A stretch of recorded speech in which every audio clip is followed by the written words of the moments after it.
আসসালামু আলাইকুম, আপনারা সবাই কেমন আছেন? তো আজকে আমি আমার এই যে হাঁসের যে পুকুরটা বানিয়েছিলাম, তো এই পুকুরটা এখন কিন্তু শুকিয়ে গেছে। তো গতকালকে আমি এটাকে সিমেন্ট মাটি এবং হচ্ছে বালু দিয়ে লেপে দিয়েছিলাম।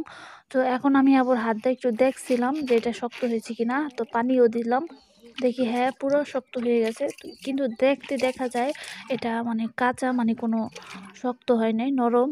কিন্তু পানি দেওয়ার পরেও বুঝলাম যে দেখেন এটা কতটা শক্ত হয়েছে। এটা একদম পাথরের লাহান হয়ে গেছে।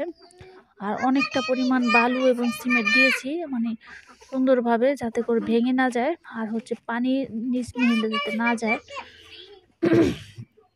তো এখানে এখন হচ্ছে আমরা করব, হাঁসগুলোকে ছাড়বো। আর ওই মটকার মধ্যে এখন আর পানি ওইরকম একটা নাই। তো বৃষ্টির দিন আসলে দুটোটার মধ্যে পানি জমবে। আর এখন ওইটা সিমেন্ট মাটিটা লেপার একটাই কারণ মোটরটা পানি উঠাতে হয়। আর তার জন্য যাতে একবার উঠালে অনেক দিন পানিটা থাকে, এখন আর কোনো পানি অপচয় হবে না। তো এখন হচ্ছে আমাদের কবুতরগুলোকে ছাড়ছি সকালবেলা। দেখেন কবুতরগুলো কিন্তু খাবার খাচ্ছে। তো ওদের খাবার একটু ভিতরে দিলে ভালো হতো, কারণ ওরা যখন উড়াল দেয় তখন পাকের যে বাতাস, তো বাতাসের কারণে সব খাবার আবার নিচেই পড়ে যায়। তো এখন এই যে আমাদের মোরগ মুরগিগুলো সব ছেড়ে দিব। তো আমাদের লাল বানু কিন্তু এখন আমাদের কাছে নাই। লাল বানুকে আমরা বিক্রিও করি নাই, আমার বড় আপার কাছে দিয়ে দিয়েছি। তো ওইটা অন্য মানুষের বাসায় হয়তো ডিম পেড়ে ফেলছে, কারণ ওটা যেই আমি ফার্মি মুরগির ডিম দিয়েছি কুচি, ওইখানে যে বসে থাকে, মানে আমাদের ঘরে একটা ডিমও পায় নাই। মুরগি বেশি হলে যে ধরনের সমস্যাগুলো হয়, ঘরে ঠিক মতো থাকে না। একটা কুচে বসলে ওটা তো চিল্লান দিলেও ওরা ভয়ে চলে যায়, তারপর অন্য জায়গায় ডিম পাড়ার চেষ্টা করে। ঠিক আমার সাথে এরকম ঘটনাই ঘটছে, মানে আমার মুরগিগুলো ঘরের ভিতরে আর ডিম পারতেছে না। এখন আবার সুন্দরীর ডিম পাড়ার সময় হয়ে এসেছে। সুন্দরীর দেখলাম তো আমাদের রাজাবাবুর সাথে ক্রসিং হচ্ছে, কিন্তু বুঝলাম না আমাদের একটা গলা ছিলা বাচ্চাও আসলো না কেন। তো দেখি কি হয় শেষ পর্যন্ত, নাকি গলা ছিলা মুরগি আনতে হয়। তো দেখেন আমাদের হাঁস মোরগ মুরগি সব কয়টি ছেড়ে দিয়েছি। তো এখন ওরা খাবার খাচ্ছে। তো আমরা চেষ্টা করব হাঁসগুলো যাতে পানিতে গোসল করে, আর ওইখানে পানিও দিতে হবে মোটর দিয়ে। তারপরে পানি দেওয়ার পরে ওইখানে হাঁস ছাড়বো। দেখেন আমাদের টাইগার মোরগগুলো সম্রাট বাবু এবং হচ্ছে বাহাদুর। আর বাহাদুর কিন্তু ওর নামের সাথে মিল আছে। নামের সাথে এই কারণে আমি বলছি মিল আছে, কারণ বাহাদুর মানে বারবারই প্রতিবার একদিনের মধ্যে 4 থেকে 5 বার মনে হয় ক্রসিংয়ের চেষ্টা করে হাঁসটার সাথে। তো বাহাদুরের জন্য একটা মুরগি হলে ভালো হতো। তো ওইরকম কোনো বড় সড়ো মুরগি দেখি, যদি আনা সম্ভব হয় তাহলে নিয়ে আসবো। আর এখন আমি একটা হাঁস কিনলাম, 2টা হাঁস কিনলাম, অনেকগুলো টাকা আমার খরচ হয়ে গেছে। তারপর কবুতরের ঘর কিনছি, খাবার কিনছি, মানে সব মিলিয়ে আমার অনেক খরচ হয়েছে। তো মুরগি থেকে আমার ওইরকম কোনো আয়ই হয় না। আর দেখি আয়ের জন্য আমি চেষ্টা করতেছি, আমি হচ্ছে ফার্মি মুরগি রাখছি, ওগুলো ডিম পারবে বড় হয়ে, তারপরে হচ্ছে ওগুলো বিক্রি করলে আমি ওদের খাবার কিনতে পারবো। আর এই যে দেখেন আমাদের পুকুরে কিন্তু পানি দেওয়া হচ্ছে। তো আফিয়া আমার সাথে সাথে পানি দিচ্ছে, আমাকে অনেক সাহায্য করে। এই পুকুরটা বানাতে আফিয়া আমাকে অনেক সাহায্য করছে। আমি এবং আফিয়া দুইজনে মিলে এই পুকুরটা বানিয়েছিলাম। তো পুকুরটা তৈরি করতে আমাদের অনেক সময় লাগছে। এটাকে আবার চক থেকে মাটি এনে তারপর ওই মাটি দিয়ে লেপতে আরও বেশি কষ্ট হয়েছিল। বর্ষার সিজনে যে পানি শুকালে যে মাটিগুলো হয়, কেদা মাটি, ওই মাটিগুলো কিন্তু অনেক ভারী থাকে, ওজন। তো আমি প্রায় 1 কিলোমিটার মনে হয় দূর, এত দূর থেকে মাটিগুলো আনতে হয়েছিল। তারপরে আমরা এগুলো রাখছি। দেখেন এখন আমাদের হাঁস দুটাকে দেখি ওই জায়গায় নেওয়া যায় কিনা। হাঁসটা ঠিক মতো যেতে চায় না, ভয় পায়।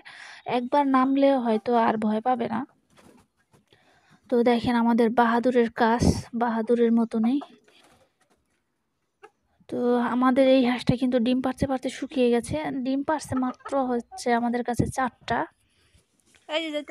তো হাঁসে মূলত সম্ভবত রাত্রে ডিম পারে, কিন্তু আজকে দেখলাম হঠাৎ বিকালে যখন মুরগিগুলো বাঁধতে গেছিলাম তখন দেখি আমাদের আরেকটা ডিম পারছে, অর্থাৎ নতুন হাঁসটাও হয়তো একটা ডিম পারছে।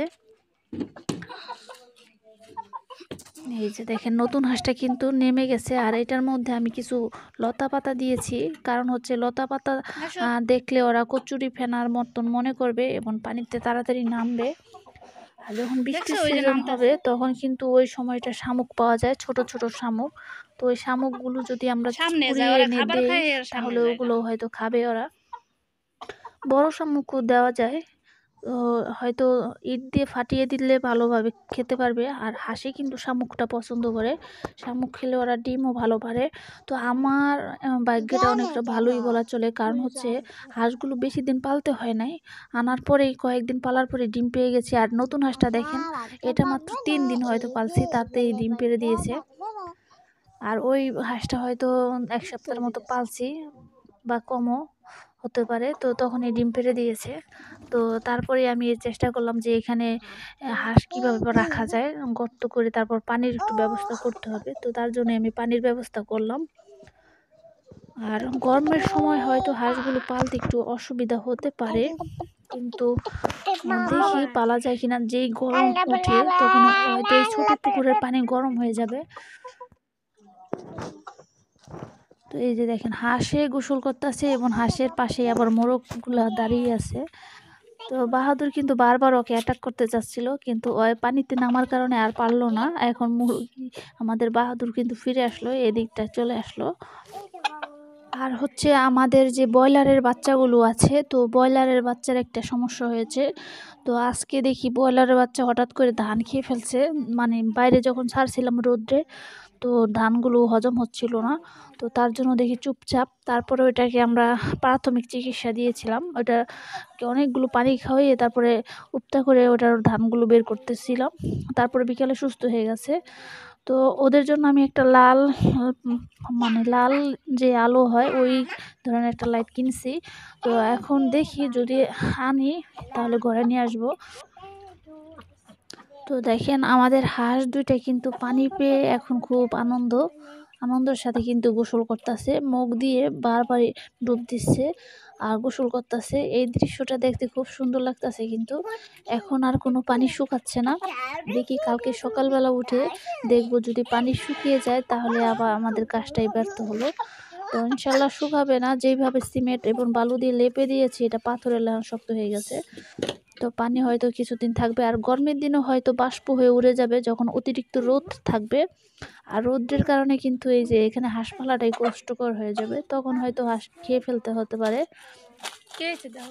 তো আপনাদের কাছে কোনো যদি পরামর্শ থাকে অবশ্যই দিবেন পরামর্শ।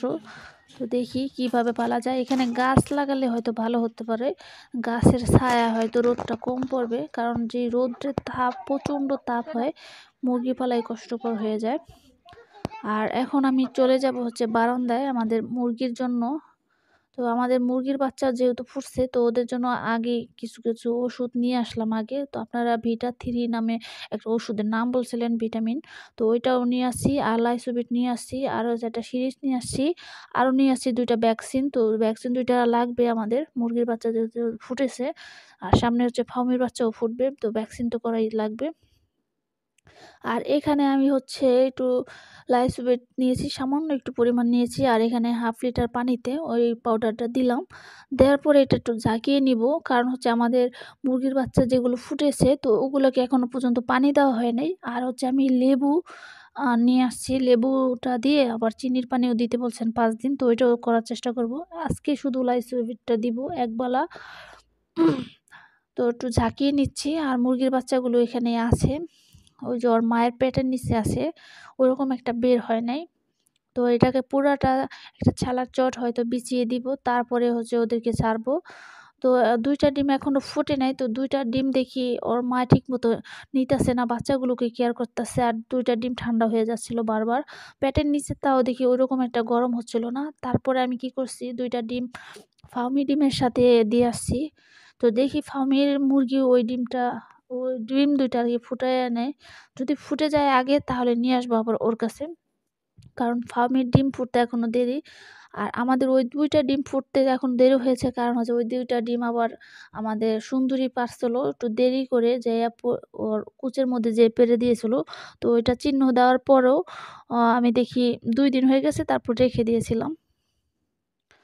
তো দেখেন লাইসোবিটের পানিটা কিন্তু আমাদের মুরগিটা খাচ্ছে। তো ওদের বাচ্চা কি অবস্থা, বাচ্চায় কি খাবে কিনা। তো ওই তো দেখেন সুন্দরীর মতন ২-৩টা বাচ্চা হয়েছে পুরা কালো। তো ওই ২-৩টা হয়তো সুন্দরীর বাচ্চা। তো দেখেন কি কালো। তো ভালো লাগতেছে দেখে, একদম ডাহুক পাখির মতন। তো ডাহুক পাখির বাচ্চা কিন্তু এরকম হয়, কালো হয় আর বুকের নিচে একটু সাদা সাদা হয়। তো বাচ্চাগুলো কিন্তু লাইসোবিটের পানিটা খেয়েছিল। তো এইভাবে একবার দিলেই হবে, আর বাকি পানি আমি দিব হচ্ছে চিনি আর হচ্ছে লেবু দিয়ে। তো দেখি এবার ভালোভাবে একটু কেয়ার করতে হবে বাচ্চাগুলোকে বাঁচানোর জন্য। তো আমি আরেকটা কথা ভাবতেছিলাম যে বাচ্চাগুলোকে যখন ফাউমি বাচ্চা ফুটবে তখন একসাথে করে আমি আলাদা পালার চেষ্টা করব ১ মাস। আর মাগুলোকে আলাদা রেখে দিব। কারণ হচ্ছে মাগুলো দেখেন আজকেই দেখি কুটকুট করে মানে এই ছালা বিছে ফেলে দিচ্ছিল। আর বাচ্চাগুলো বারবার টেরে নিচে পড়ে যে চিচি করতেছিল, তারপর বাইরে পড়ে যাচ্ছিল। এই সমস্যা প্রতিবারই হয়। তো তখন আমি বিরক্ত হয়ে বারবার এখান থেকে ওইখানে, এখান থেকে ওইখানে নিতে হয় আমার।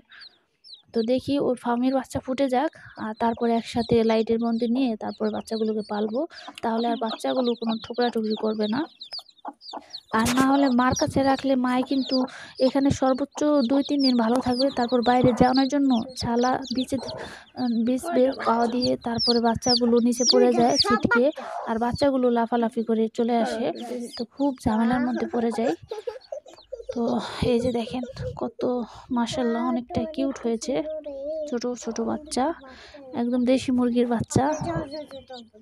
আর ফার্মি মুরগির বাচ্চাগুলো একটু বড় হয় সাইজে, একটু নাদুস নুদুস হয়। এরপর যখন একটু বড় হয় তারপরে একটু হালকা শুকিয়ে যায়। তো দেখেন ওর মায়ের পেটের নিচে এখন চলে যাচ্ছে।